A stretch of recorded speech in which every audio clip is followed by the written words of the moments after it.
Welcome to the deep dive.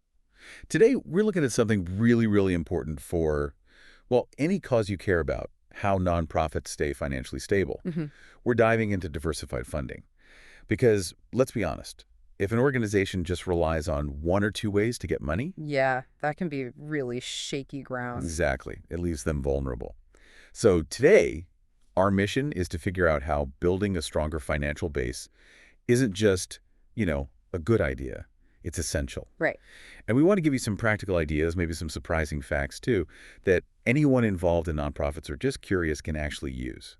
Absolutely. We've looked at some really interesting stuff that really highlights how getting income from different places isn't just nice, it's, well, fundamental for staying afloat long term. Okay. We want to make it clear why it's so vital and maybe give some steps people can actually take, no matter how big or small their organization is. Okay, let's get straight into it then. Why is it such a big deal for a nonprofit to, actively try and get funding from different places? What's the real danger if they pin all their hopes on just one or two sources? Well, the biggest risk, really, is just not being resilient. Hmm. Think about it. Say an organization gets most of its money from one government grant. Okay. Politics change, budgets get cut, and suddenly, bam, their main funding is gone overnight. Wow, yeah. Or, maybe they rely heavily on a few big donors. If those people's situations change or they decide to support something else. Instant crisis. Exactly. It's about avoiding that single point where everything could just fall apart. It puts the whole mission at risk. Right, that classic don't put all your eggs in one basket thing, but yeah, the stakes are much higher here. hmm So let's flip that.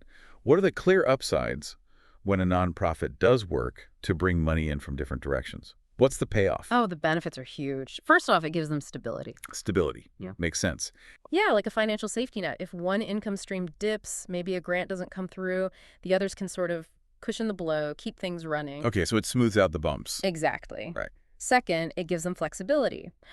Often, if you're not relying so heavily on one specific funder, there are fewer strings attached to the money. Ah, right. Less restriction on how they use it. Precisely. So they can adapt more quickly, respond to what the community actually needs right now. And finally, it builds independence. Independence. How so? Well, if your support comes from a wider base, no single funder has too much influence. Gotcha. So the organization can really stay true to its mission, its values, without feeling pressured. So it's not just about more money, it's about having more control over your own destiny? That makes total sense. It's like future-proofing the organization. Yeah. Okay, let's get practical. What are some real-world ways a nonprofit can actually do this? Our research pointed to some interesting tactics. Definitely. One really big area is just expanding donor networks. So traditionally, maybe a nonprofit mostly looks for support in its own town or city. Right, locally. But there's a massive opportunity now to connect with donors nationally, even internationally. Ah, yeah, with the internet and everything. Exactly. That doesn't just mean potentially more money. It also means you're less tied to the ups and downs of just one local economy. That's a great point. Mm. So how do they tap into that wider audience? Well, peer-to-peer fundraising is really powerful. How does that work again? You basically empower your current supporters to set up their own little fundraising pages and ask their friends and family. Ah, leveraging their networks. Right. It brings in new donors you might never have reached. Plus, it gets people more involved, builds that community feeling.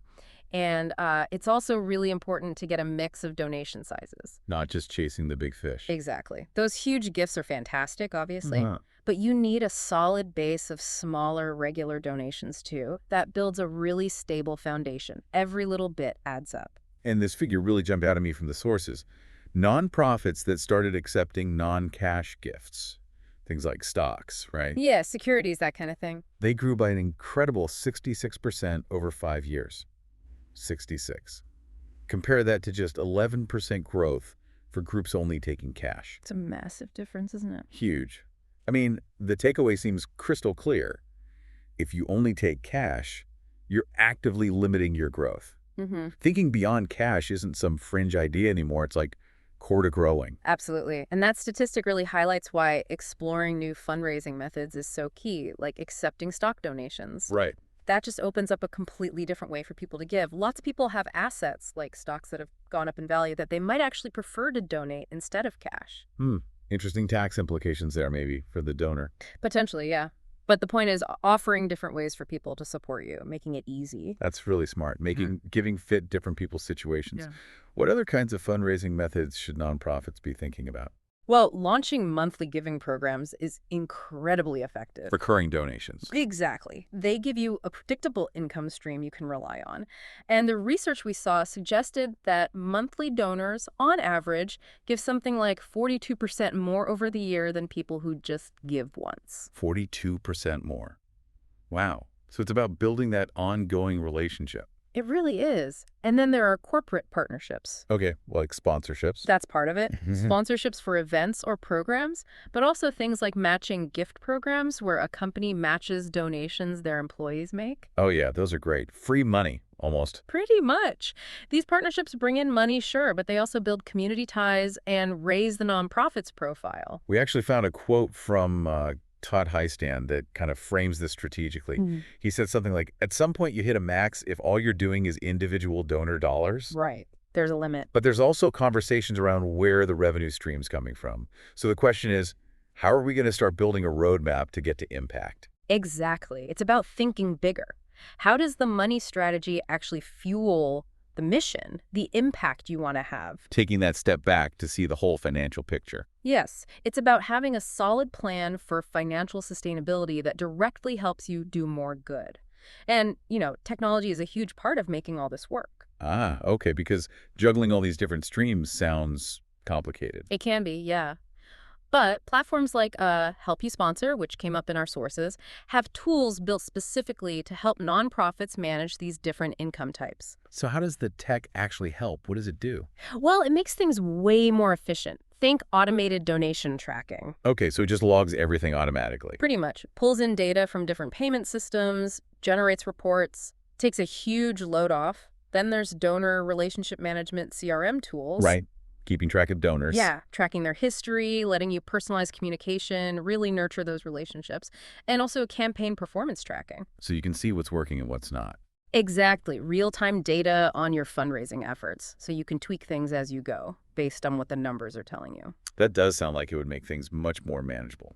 And, another stat that stood out was that apparently almost 90% of donations come from just 12% of donors. Yeah, that's a common finding. The Pareto principle in action. It really shows how vital it is to focus on those key supporters. And tech must be essential for doing that well. Precisely. Knowing who your core supporters are lets you focus your energy effectively. But beyond tech, we shouldn't forget about good old-fashioned collaboration. Ah, working together. Yeah, collaborating locally with other organizations, even businesses, can bring huge benefits. We saw some good examples of that, didn't we? Like the North Texas Food Bank working with UNT Dallas. Yes, that was a great one. Sharing resources. UNT Dallas had the space and infrastructure. So the food bank could set up a mobile distribution hub there. Right. And they delivered over 1 million pounds of food that way. Yeah. It's about finding those synergies, maybe sharing costs or expertise. Makes sense. And collaborating with businesses, too, like communities and schools of San Antonio and HEB with their Stuff the Bus drive. Another perfect example, HEB helped them collect tons of school supplies, reached way more people in the community than they could have alone. So working together really can boost impact and bring in resources you wouldn't get otherwise. And that applies to working with community leaders, too. Absolutely. Building relationships with influential people, business leaders, local officials can open doors to funding, maybe help smooth the way for programs. How do you do that effectively? Showing up at local events, joining business groups, just being visible and making connections. Finding people who believe in your cause and can advocate for you. Like that City Year and Timberland partnership example. Yeah, where Timberland employees volunteered their time, used their skills to fix up facilities for Inwood House. That's a win-win. Good for the community, good for employee morale at Timberland. And our sources even mentioned some best practices for setting these partnerships up properly. Right, like doing your homework. A SWOT analysis, strengths, weaknesses, opportunities, threats for both partners. Makes sense. Know what everyone brings to the table. Researching potential partners thoroughly, getting things down and writing clear agreements about who does what, and then checking in regularly to make sure it's still working. So it's not just casual, it needs a structured approach. And you mentioned Help You Sponsor could help track these partnerships too. Back to the tech. Exactly. Okay, so you've done all this, you've got different income streams coming in. Now you absolutely need the right tools to manage them properly. Right. keeping track of it all. Yeah, our research really stressed how important solid money management is. What does that involve? What are the key pieces? Because I imagine it gets complex fast. Modern accounting software is pretty much essential. Okay. It makes reporting easier, helps make sure money gets allocated to the right place, especially if you have restricted grants, and cuts down on errors. Fewer mistakes, better tracking. Exactly. The sources highlighted things like automated reports for quick financial snapshots, fund tracking to see where money from different streams is going. So you know if that grant money is being spent correctly. Right. Also, budget management tools, obviously, and specific grant monitoring features to handle compliance and reporting for grants. It Yeah. gives you a clear picture. We saw that quote from a fiscal director at a healthcare nonprofit, didn't we? Saying how these tools let them manage multiple grants, track time, costs, everything really precisely. Yeah, it really shows the practical difference it makes. And once you have that clear internal picture, it's so important to share it, sharing results with donors. Transparency builds trust, right? Absolutely. Yeah. It's crucial for keeping donors engaged and accountable. Showing them the impact their money is having encourages them to keep giving. And a key part of that is showing your revenue streams visually in reports. So using charts and graphs make it easy to understand. Exactly. Show clearly where the money's coming from, how it's being used for the mission, and maybe even highlighting if one source makes up more than, say, 25% of your income. Why do that? It subtly reinforces the need for diversification, shows you're aware of potential risks and working on resilience. Regular updates, maybe automated ones, keep donors in the loop.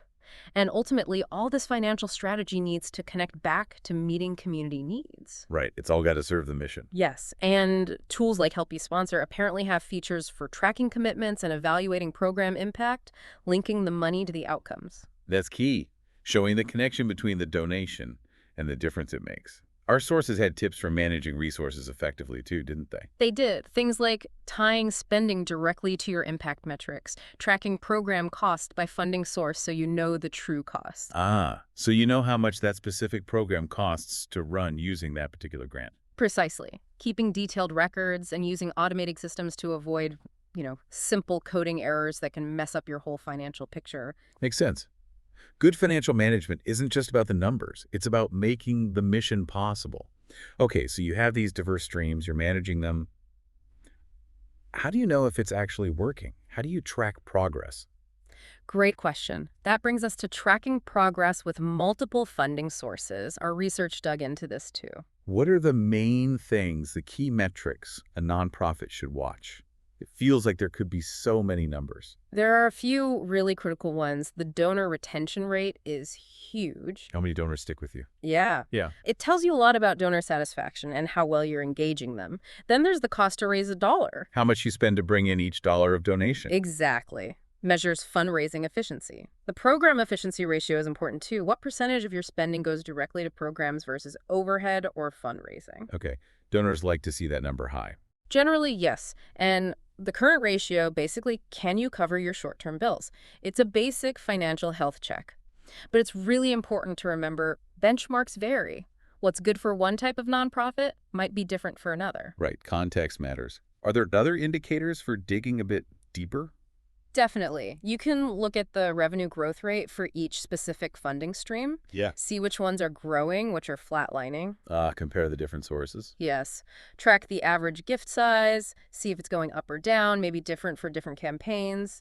Calculate your cost per donor acquisition. How much does it cost to get a new donor through different channels? Okay. Is online cheaper than direct mail, for example? Right. And the unrestricted net assets ratio. Oh. That basically shows how much financial flexibility you have, how much money isn't tied to specific projects. So it's kind of a mix, measuring how well your fundraising is working, but also the overall financial health and wiggle room of the organization. Exactly. Now, once you have this data, how do you actually use it to get better? It's not enough just to track numbers, is it? Right. You have to do something with them. Absolutely. First step. Regular metric reviews. Look at the data monthly, or at least quarterly. Use those automated reports to spot trends or problems early. Catch things before they become big issues. Exactly. Then compare your funding sources. Which ones are really pulling their weight? Which ones are maybe costing more to maintain than they bring in?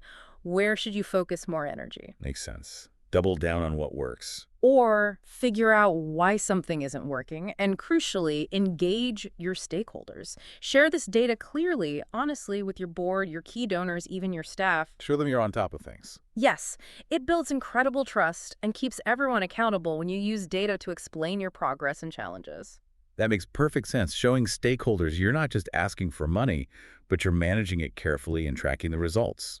So based on that data, how do you actually fine-tune things? Well, you systematically reassess the streams that aren't performing well. Why aren't they growing? You set clear, measurable goals for improvement for each stream. Okay, specific targets. Right. You adjust your tactics based on that efficiency data, maybe shift resources from a high-cost fundraising channel to a lower-cost one, and you keep a really close eye on program spending to make sure you're maximizing impact and keeping donors happy. This has been a really insightful deep dive. So as we wrap up, what's the single biggest takeaway for nonprofits looking for that long-term financial strength? I think the core message is that real, lasting financial health, that resilience we talked about, it demands a proactive, strategic, and just ongoing effort to bring in money from lots of different places. It's not a one-and-done thing. Not at all. And remember, that data point, just relying on cash donations limits growth so much compared to embracing other ways people can give. Yeah. That 11% versus 66% growth is pretty stark. Yeah, that really sticks with you. And it felt like our sources pointed to three key things needed to build that strong foundation. First, strategic planning, really using data to see where you are and line up your resources with your goals. Second, community collaboration, actively building those partnerships to get more support and reach more people. Crucial. And third, effective tracking, having good systems, being transparent with your reporting. Exactly right. Diversifying your income isn't a project you finish. It's a constant process. You have to keep looking at it, tweaking things, adapting. That's how you build the resilience to keep fulfilling your mission year after year. So a final thought for everyone listening, thinking about your own organization or maybe one you support in your community, what's just one new way of bringing in funding that seems realistic to maybe explore in the next year? It starts with that one step. Thanks for diving deep with us today.